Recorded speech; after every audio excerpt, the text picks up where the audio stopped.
चांदीपुर सुवर्ण बेलाभूमि महोत्सव द्वितीय संध्या पुरीर आकर्षणीय महारी नृत्य विभोर हेले दर्शक। बेलाभूमि पर्यटन विकास पई महोत्सव आवश्यकता रही बोली कहले अतिथि।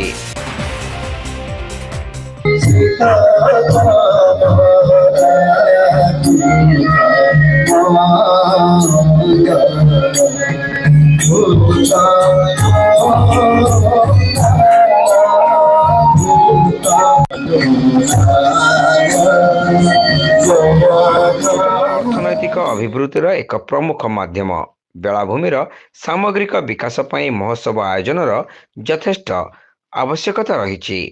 बेलाभूमि निकटवर्ती अंचल स्थानीय लोकमानकर अर्थनैतिक स्थिति सहित सामाजिक अभिवृद्धि मध्य सफल हो पारुछि।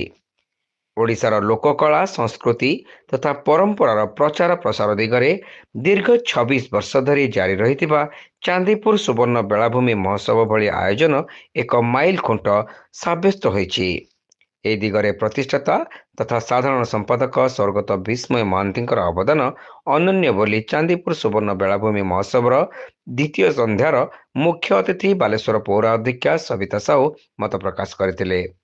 26 वर्ष कार्यक्रम आरंभ जो कार्यक्रम है से कार्यक्रम करुले विष्णु महांती बर्तमान आम गौण में नहांती किंतु नाम न नहीं भावे ननेले उचित हेनी प्रति तेणु से आरंभ करते आज सीना आम गौण नहांती आज आम कार्यक्रम बसिकी देखुचु कार्यक्रम गोटे एत बड़ कार्यक्रम हो श्रद्धांजलि दौर नाम ट्रफी दि जहाँ कमिटी निष्पत्ति करके बड़ कथा कर ट्रफी दिखाई।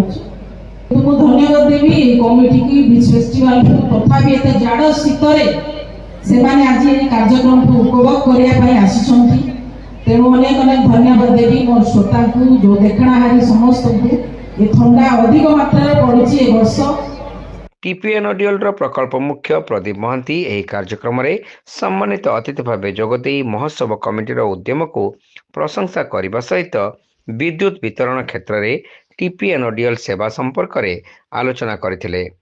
अशेष अशेष धन्यवाद जे मते आपण माने एही जो बड़ कार्यक्रम जो 26तम गोल्डन फेस्टिवल बीच फेस्टिवल जो हमर इनॉग्रेशन लास्ट 26 वर्ष हलानी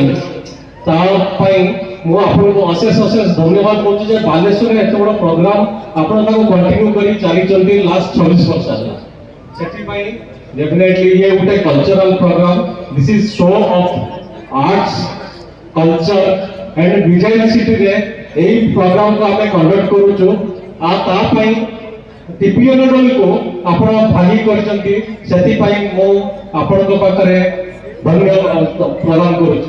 पूर्वतन विधायक तथा महोत्सव कमिटीर सभापति जीवन प्रदीप दासंकर सभापतित्व में अनुष्ठित सभारे महोत्सव कमिटीर साधारण संपादक हरिकृष्ण दास चांदीपुर बेलाभूमि पई जिला प्रशासन एवं ओडिशा सरकार अधिकरू अधिक सहयोग रहिले यह विश्व स्तर रे प्रचार एवं प्रसार हेबारे सफल होंता बोली आशा प्रकाश करथिले। महोत्सव कमिटीर उपसभापति विप्लव कुमार महांती एवं डॉक्टर लक्ष्मीनारायण महांती, संपादक भागवत साहू, युग्म संपादक राजेंद्र पट्टनायक, इंजीनियर निर्मल्य महांती, शंकर कुमार दिंडा, आला मल्लिक खां, जीत प्रकाश दास, असित कुमार दास, आरती दास, ज्योतिर्मयी सामल, अमृतांशु पट्टनायक, सुकुमार रणा, समरेश कुमार सामल, कार्तिक रणा प्रमुख मंच में उपस्थित रही। संपादक किशोर चंद्र दास अतिथि मानकर परिचय प्रदान करने सहित मंच आवाहन करथिले। अतिरिक्त साधारण संपादक भावग्राही महांती शेषर समस्त को धन्यवाद अर्पण करथिले। सभा पूर्व एवं परे संपादक डॉक्टर श्रीमान श्रीचंदन प्रत्यक्ष तत्वावधान में राज्य सरकार संस्कृति विभाग प्रायोजित कलाकार मानक सह स्थानीय कलाकार माने आकर्षणीय सांस्कृतिक कार्यक्रम परिवेशन करथिले। एही कार्यक्रम में अनुपम मिश्र, इप्सिता पंडा, सन्यासी महाराणा मंच परिचालन करथिले।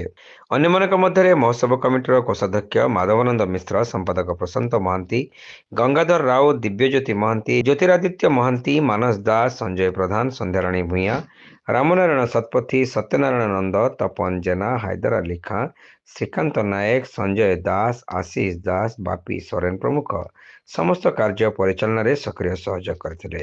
ବାଲେଶ୍ୱର ଜିଲ୍ଲାର ଆଞ୍ଚଳିକ କଳାକାରମାନଙ୍କ ସହିତ ପୁରୀର ଅନନ୍ୟା କଳା ମନ୍ଦିରର ମାହାରୀ ନୃତ୍ୟ, ଖୋର୍ଦ୍ଧା ପାଇକ ଆଖଡ଼ା ଏବଂ ଜାମଶେଦପୁରର ଆର୍ଡି ଡ୍ୟାନ୍ସ ଗ୍ରୁପର ନୃତ୍ୟ କାର୍ଯ୍ୟକ୍ରମରେ ବିଳମ୍ବିତ ରାତି ପର୍ଯ୍ୟନ୍ତ ହଜାର ହଜାର ଦର୍ଶକମାନଙ୍କର ଉପଭୋଗର ଦୃଶ୍ୟ ବେଳାଭୂମି ମହୋତ୍ସବକୁ ବେଶ ମନୋହର କରିଥିଲା।